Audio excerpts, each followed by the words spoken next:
Bonjour, c'est l'hiver, pas de neige certes, mais pas de vaches non plus. Et ce n'est pas à cause du froid, mais pour une question de disponibilité alimentaire. Nous allons voir dans cette vidéo que c'est plutôt des questions de température chaude qui posent des problèmes aux vaches et non pas des questions de température froide. Comme pour la mode printemps-été, la saison chaude se prépare en hiver.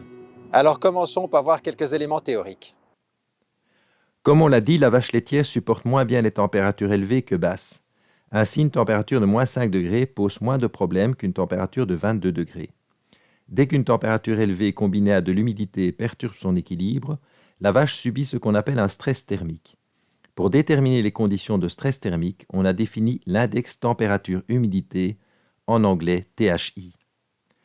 La formule du THI, dans laquelle T est la température ambiante en degrés Celsius et H l'humidité relative en pourcent, est donnée ici à titre indicatif. Ce qui est important, c'est que cette formule permet d'établir un graphique sur lequel on peut définir 5 zones.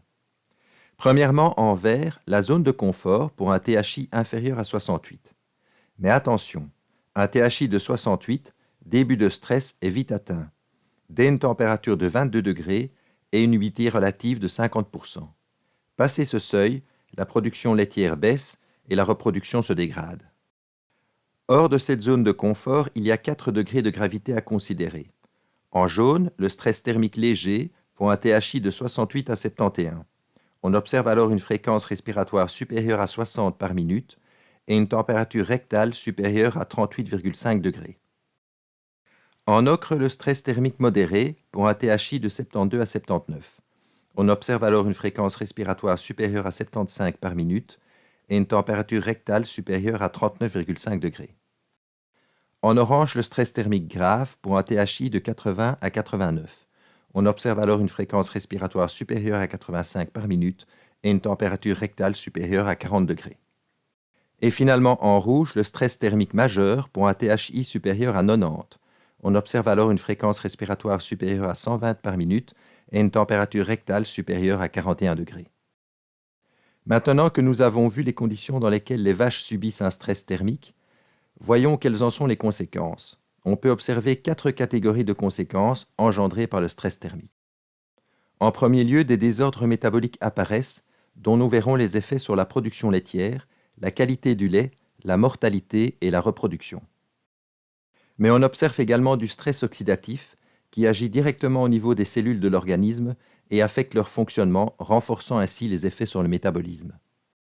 Le système immunitaire est lui aussi affecté et la protection face aux maladies diminue. Et dans certains cas, l'issue est fatale. Comme on l'a vu, les vaches subissent un stress important en cas de forte chaleur et leur métabolisme en est affecté. Commençons par voir les effets sur la production laitière. Une étude de 2019 a permis d'observer les pertes en production pour différents THI. Tout d'abord, pour un THI de 72, peu de pertes ont été observées. Pour un THI de 74, des pertes jusqu'à 7% ont été observées. Pour un THI de 76, des pertes jusqu'à 12%.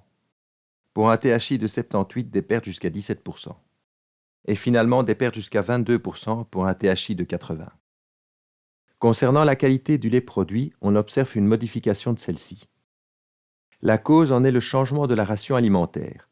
En effet, lors de fortes chaleurs, les vaches réduisent leur alimentation et augmentent leur boisson au point de diminuer les taux de protéines du lait qu'elles produisent. Un taux moyen de protéines de 3,02 g pour 100 g de lait peut ainsi passer à 2,89 g pour 100 g de lait lorsque le THI est supérieur à 75, ce qui fait une perte proche de 5%. De plus, un accroissement de la mortalité a été observé suite à des périodes de forte chaleur. Ainsi, une étude menée pendant 6 ans en Italie sur un cheptel de plus de 320 000 Holstein a mis en évidence un accroissement brusque du taux de mortalité lorsque le THI est proche de 80. Dans cette étude, le point de rupture se situait exactement à un THI de 79,6. Enfin, les vaches gestantes, dont le métabolisme est déjà perturbé, subissent un stress encore plus important en cas de forte chaleur. Leur métabolisme en est affecté d'une manière extrêmement complexe que nous n'aborderons pas dans cette vidéo. Il en résulte des conséquences sur la fertilité, mais aussi sur le développement de l'embryon, qui dans certains cas est perdu. Maintenant que nous avons vu tout ce qu'impliquent les fortes chaleurs pour les vaches laitières, Voyons de manière concrète ce qui peut être mis en place pour éviter, ou du moins limiter, le stress thermique. Car avec les prévisions de l'augmentation des fréquences des périodes de forte chaleur, il faut adapter les installations pour veiller au bien-être des vaches laitières et éviter les pertes de production. Partons donc à la rencontre de deux exploitants qui vont nous présenter leurs installations. Je vous invite à regarder la suite dans une seconde vidéo tournée chez des éleveurs wallons.